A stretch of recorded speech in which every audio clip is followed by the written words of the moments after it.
महेश कंधे पर बैग टांगे गांव के पास वाले जंगली रास्ते से गुजर रहा था। उसके हाथ में एक चिट्ठी थी जिसको पढ़ते हुए वो अपने कदमों को आगे बढ़ा रहा था। एक चौराहे पर आकर वो रुका। यहाँ से कहाँ जाना है भाई? उसने चिट्ठी को पढ़ा। चौराहे पर पहुंचकर डाकघर जाने वाला रास्ता पकड़ लेना और उसी तरह आप डाकघर पहुंच जाएंगे। वाह, डाकघर वाले रास्ते पर आगे बढ़ना है, लेकिन डाकघर का रास्ता कौन सा है ये तो लिखा ही नहीं। तभी उसने देखा कि एक रास्ते पर एक बोर्ड लगा है जिस पर डाकघर का रास्ता बताया गया है।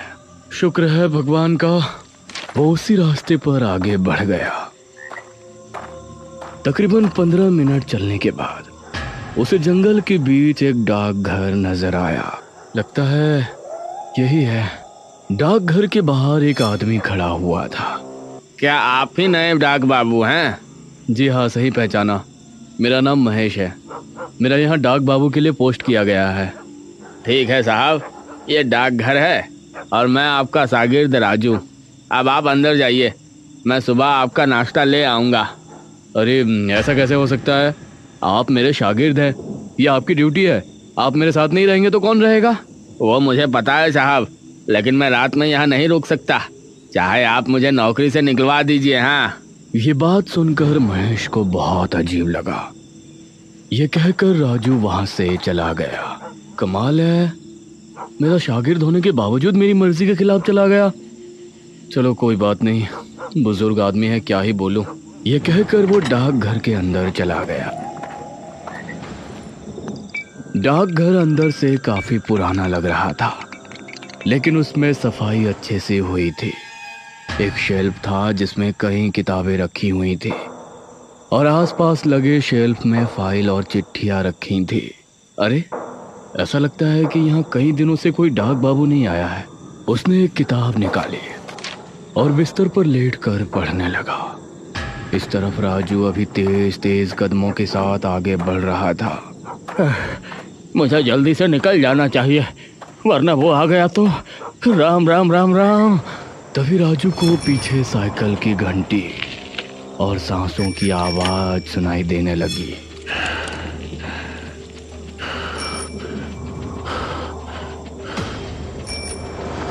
इन आवाजों को सुनकर उसका दिल दहल उठा। उसने पलटकर देखा तो उसकी आंखें खौफ से फट पड़ी।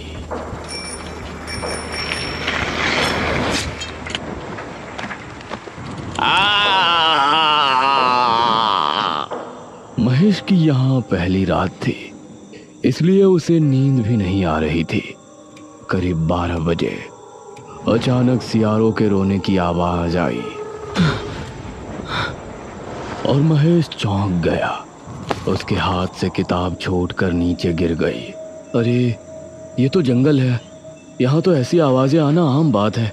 मुझे इनकी आदत डालनी पड़ेगी। उसने किताब उठाई और फिर से पढ़ने लगा। तभी उसे कुत्तों के भौंकने की आवाज आई। अरे, अब इन्हें क्या हो गया भाई? वो उठा और उसने खिड़की बंद कर दी। फिर वापस आकर पलंग पर लेट गया। उसने किताब का अगला पन्ना पलटा। तभी उसे एक तेज सांस लेने की आवाज सुनाई दी।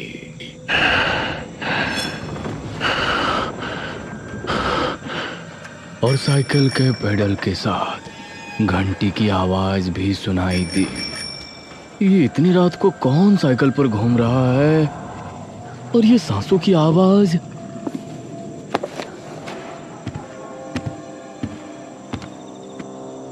महेश को अब बाहर जाकर देखने की हिम्मत नहीं हुई। जो डर उसने कुछ देर पहले राजू के चेहरे पर देखा था, वो अब अपने दिल में महसूस कर रहा था। वो फिर से बिस्तर पर लेट गया। उसके माथे पर पसीने आ गए, यहाँ तक कि उसने अपने कानों पर हाथ रख लिए, लेकिन वो आवाजें अभी भी उसको सुनाई दे रही थी, जिसकी वजह से उसे पूरी रात में कुछ झपकियां आई, लेकिन नींद पूरी नहीं हुई।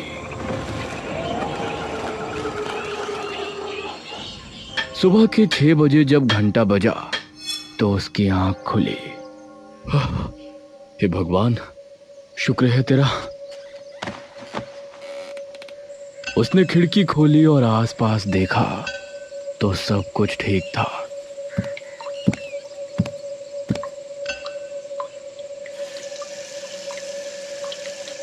उसने अपना चेहरा धोया और डाकघर से बाहर निकला।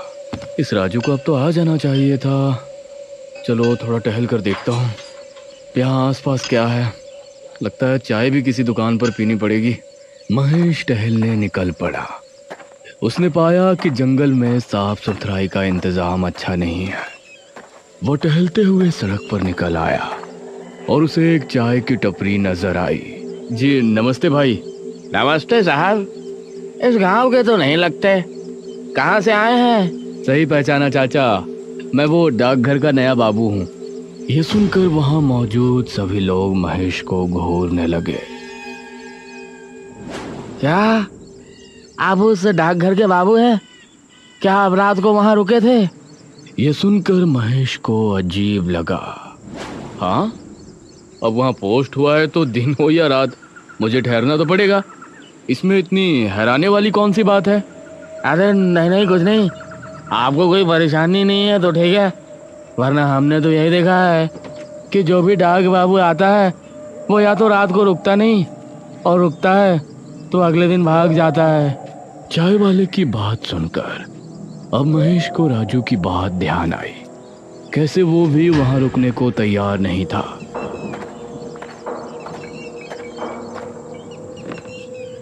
चाय वाले ने महेश को चाय का कुल्हड़ थमा दिया, लेकिन महेश उसके चेहरे पर डर के भाव साफ देख पा रहा था।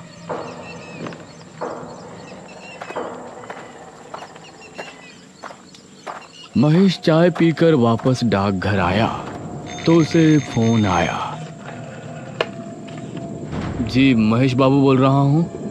डाक बाबू, मैं गांव का मुखिया बोल रहा हूँ। वो असल में आपका शागिर्द आज आपके पास नहीं आएगा। अरे लेकिन क्यों नहीं आएगा मुखिया जी? मैंने तो अभी नाश्ता तक नहीं किया। अरे वो कोई बात नहीं, हम कुछ दिनों में नया शागिर्द आपको दे देंगे। खाने पीने का इंतजाम आपको मैं करवा दूंगा, बस आप कुछ दिन इंतजार कर लीजिए। बड़ी अजीब बात है, कोई पूरी बात बताता ही नहीं। महेश ने फाइल निकाली और अपना काम करने लगा। दोपहर तक उसने रजिस्टर का काम किया और फिर दोपहर से शाम तक चिट्ठियां बांटने गया।